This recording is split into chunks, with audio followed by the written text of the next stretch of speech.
ஐயா, இந்த கோயிலோட வரலாறை பற்றி கொஞ்சம் தெரிஞ்சுக்கிடுவோம்.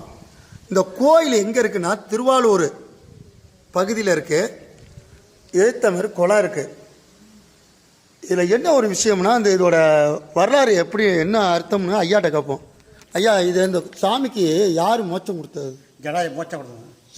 ஜடாய மோட்சம் கொடுத்தாலும் அவருக்கு என்ன பிரச்சனை இங்கே மோட்சம் கொடுத்தது? அவங்க அப்பாவுக்கு பிண்டம் போட்டு குளிக்கிறது வரார். பிண்டம் போட்டு குளிக்கிறது வரார். தண்ணி இல்லை. இங்கே இது ரிஷி என்ன தப்பா நினைக்காதீங்க. சாமியாரும் தங்கியிருப்பாங்க. அமாவாசை ரிஷி தங்கிடும் போது நட்பு அடுத்து ரோடு புதுசாக போட்டுருக்காங்களே, அடுத்து கீழே வராங்க. கீழே வரும்போது அது என்ன ஊர் இது? அந்த ரோடு என்ன ஏரியா அது? கேட்கல. இது நம்ம கீழே இறங்கணும்ல, ஆனால் அது பள்ளிவாரம் ரோடு. அது அந்த கோயில் பேர் என்ன? இது அவருக்கு இங்கே போத்த மோட்சம் கிடைக்குன்னு சொன்னது விஸ்வநாதர் கோயில். விஸ்வநாதர் கோயில். அந்த கோயிலேருந்து அவர் மோட்சம் கிட்ட இங்கே வராரு. பிண்டம் போட்டு குளிக்கிறது வராரு. குளிக்க வரும்போது அடுத்து அவங்க அடுத்த ஸ்டெப்பு வைக்க முடியல.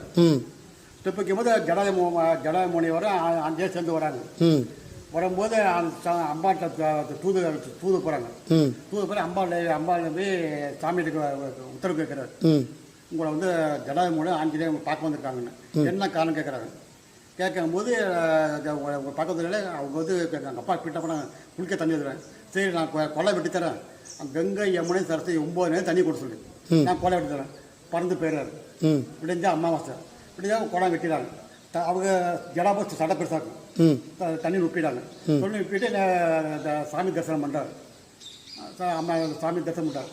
சாமி கேட்குற நான் வந்து ராமேஸ்வரம் போகணும் எப்படி கேட்குறாரு. நீ அம்பாளுக்கு பாருங்கிறார். அம்பாளை தரிசனம் பண்ணிட்டு அம்பாளை கேட்குறாங்க. நான் ராமேஸ்வரம் போகணும் எப்படி ரூட்டுக்காரு.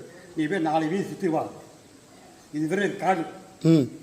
வெறும் காடு தான். அதெல்லாம் 4 வீதி சுற்றிட்டு வரும்போது உள்ளே வரும்போது அம்மா சொல்லுவாங்க, நந்தி பெருமாள் வாசல் இருக்காரு. அவரே கேள்வி சொல்றாரு. நந்தி பெருமாள் இந்த நந்தி தானே? அதான் காது கொடுத்து கேட்குறாரு. இந்த நந்தியை பாருங்க, அவர் சொல்றத காது கொடுத்து கேட்குற மாதிரி நல்லா வளைஞ்சிருக்கு. நேரம் பார்க்க மாமா குறுக்க காது வாக்கெல்லாம் சொல்லிட்டா இருக்கேன். திருப்பும் போது ராமேஸ்வரம் போனால் இப்படியே இருந்தேன். ரூட்டை போய் காக்குறாரு. தரிசனம் பண்ணிட்டு எல்லாரும் மோச்சம் கொடுத்துட்டு இப்படியே கிளம்பி போயிடுறாரு. அதுதான் கிளம்பி போனால் இங்கே வந்து எல்லாருக்கும் மோச்சம் கொடுத்துட்டு இங்கே வரவங்க மக்கள்லாம் அரிசியும் எண்ணெயும் வாங்கி கொடுத்து போக சொல்லிடுறாங்க.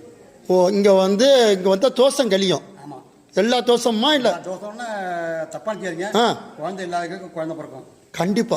கல்யாணம் இல்லாமல் கல்யாணம் நடக்கும். சாமி பேரு? சாமி பேரு இது இங்க இருக்க ஐயா பேரு